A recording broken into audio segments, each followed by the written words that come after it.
Welcome. I'm getting pretty old these days. I gotta remember, I always have to look over here, you know? But I'm gonna come back and look at myself sometimes. Anyway, so I'm getting older, and this just reminded me of Mr. Rogers' Neighborhood. Just the jazzy chords. Anyway, Autumn Leaves. Mr. Rogers always had that, nice jazzy piano playing while he spoke. Big influence, big musical influence on me, Mr. Rogers' Neighborhood. Anyway, so I want to speak from the heart today, and this is something I'm going to do regularly. I want to do things various different ways, but sometimes I'm going to be talking about some deeper philosophical things and some other concepts that require definitions and explanations, but this is a speak from the heart type of thing. And when I do that, I want to be as harmless as a dove, wise as a serpent, open-hearted and tough-minded as possible, honest and open, loving and critically engaged, taking it seriously. So I want to speak from the heart about something about January 6th, okay? We have the fall, the autumn leaves are coming. It should be a beautiful time. It's my favorite time, but we have a lot of anxiety about things coming up. And before I get into January 6th and why I want to talk about that, I do want to say this has nothing to do with the political interpretation of what happened that day, the political interpretation, or what you saw with your own eyes, or what you think you saw. So you can be an apologist. For all I care, you can say that it was a false flag operation. You can frame it any way you want. That's not what this is about. Okay, so you can have your own interpretation of what happened on January 6th. That's fine. What I'm saying still, I will still have a point here, regardless of how you feel. If you are the opposite, if you think people should be tried, put in jail, if you think it was a terrible thing that you witnessed that day. Exactly. Yeah, this is for everybody. This is a video for everybody about something we all saw and went through, no matter how we filter the information on that, or whatever information we've seen on that. To be clear. So, anyway, what I want to talk about is what happened to me that day, because something really changed for me. Now, I had some of this stuff in my head, I had some of this stuff in my heart before that day. But that day was a wake-up call in my soul. And let me explain, that's why I'm here.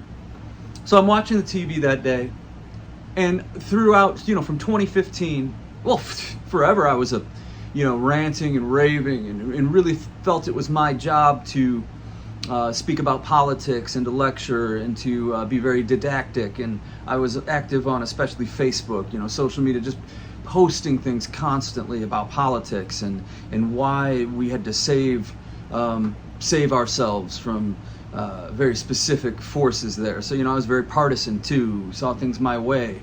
I still have my point of view in those regards, but they don't matter at all really anymore. I'm going to explain this. So I'm watching January 6th, watching this on TV, and there's a riot. And the first thing I'm doing, a riot. So again, it doesn't matter what or if you saw a protest or you saw whatever, but what they're showing on the TV cameras is people, what I saw. We've all seen it. Okay, let's just be mature enough to say that's what we saw on TV. All right. And live on TV that day, the images I'm seeing chaos, you know what I mean? Windows being broken, everything we all saw. I don't really want to go into all that. So what I saw, destructiveness, chaos, people breaking into the Capitol, right? And more. And the news got worse as the day went on. So as I'm watching this, I'm looking at it through that lens, this political lens. Oh, here they go. Here go the MAGA people again. They're losing it. This is terrible. All of it. Everything that's been said about it, I'm sitting there saying it. But what struck me, what stopped me that day, in that moment, was I had this feeling inside of me that was very familiar. But it was almost like this grace came upon me and something changed. And I didn't want to do this anymore. And I knew it was wrong. And there was nothing left inside me anymore to do this. But as I'm watching people losing their minds on TV, getting destructive, losing themselves, I'm wanting it to happen. As somebody who opposes Donald Trump and MAGA, I'm watching that and wanting it to happen. That's who I was. On January 6th, 2020, I was watching this. And I wanted them to misbehave and show the world their true colors. That's what I was feeling. That was what was in me as I watched this. I'm sitting there going, yeah, see, I was right all along about these people. Look at them. They'll try to overthrow the government if they don't get their way. Look at them. I did that.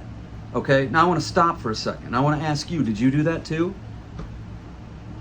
Do you know that feeling? Now, you don't have to be specific about this. Maybe you were a Trump supporter and you weren't looking at it like that, okay? But at any other time in your life, if you're a Trump supporter, have you watched Democrats or progressives or liberals that you call them, or whatever you call them? Are you watching your opposition, people opposed to MAGA? Are you watching them hoping that they do something destructive and wrong so that you can be right? Are you doing that? Because it's just something we do. We have that in us, but at another level, we have this need to be right, to feel morally superior to other people. And a good way to find meaning and purpose in our own lives is to not really look for meaning or purpose, but to just look at other people and feel better than them.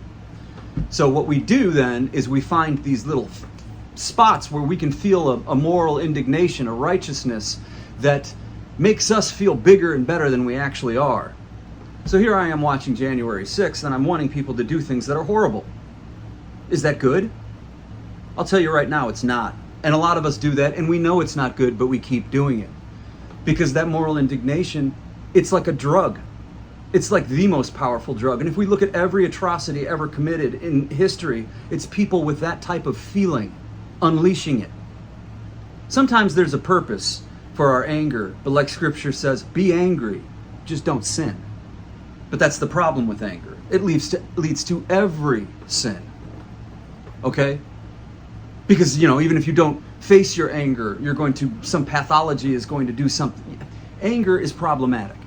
I don't want to digress too much in this video. I just want to speak from the heart. January 6th changed me, and that's when I realized I couldn't look at the world politically anymore. I had to look at it through the Spirit that gave me that grace to be that honest with myself, to see that I was the problem. How can I claim to want healing or good for the world when I want other people to do something bad, and when I'm honest with myself about it, it's so I can feel better about me? And then I can do this rationalizing, which is probably where a lot of people are stuck and won't get out of. Well, no, they are really bad, and I just want the truth to come out. No. You're going to go in circles doing that. Stop. Be honest, radically honest, or pray for that grace to come to you so that you can see it and be honest about it. Okay? So this is one of the big problematic things with politics. This stirring of moral indignation based on that basic pathology. That tendency to be morally superior to other people.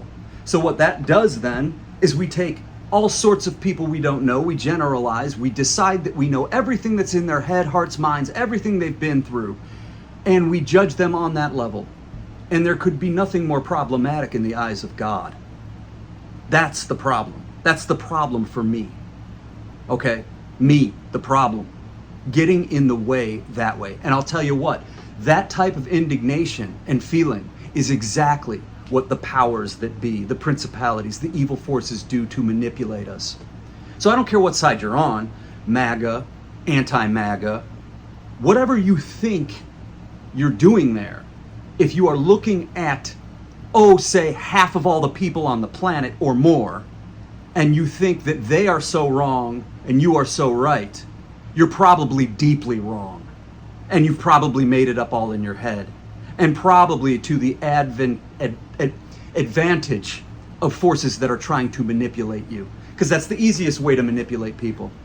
Make them morally indignant, make them feel a moral superiority. Then we start dehumanizing other people. We make them less than human so that we can treat them like less than human. It's a slope. It's a quick process, but it's a process nonetheless, and it starts in our own hearts. Let's get honest. January 6th, it changed me. I don't ever want to be that person again, and I'm working hard not to be. There is no solution outside of love. This is a manipulation. This is a rig. If you think there's two sides to everything, look in the middle where the tension and the dissonance is, because that's where you'll find the truth, and that's where you'll find your fellow human beings standing with you. Yes, we are the same. Love, by the grace of God, be with you.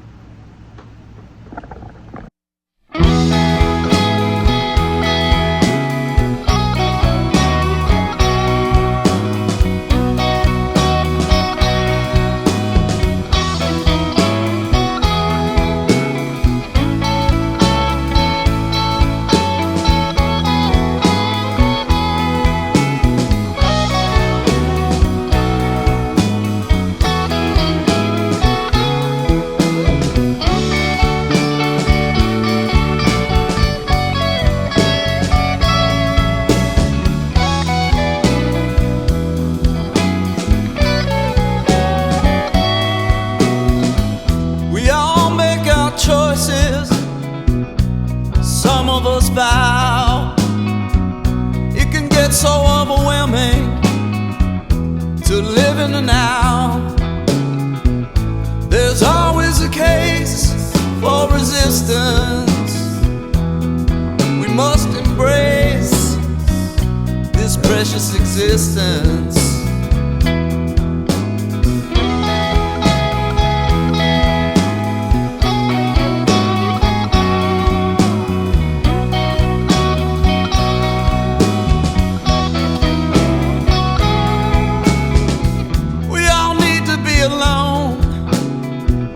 But we need to belong. We must accept each other, or we'll never get along. Our relationships take persistence to get the most of our precious existence.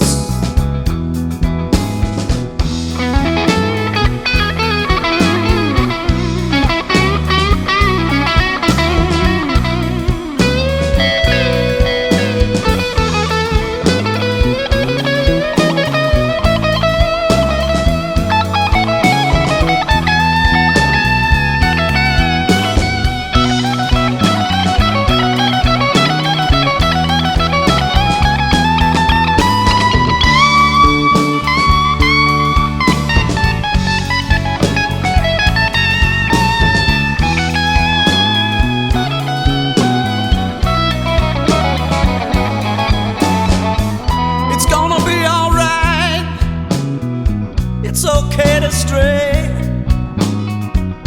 We're gonna make it back. We're gonna find our way. But it all depends on our insistence. Never forsake this precious existence.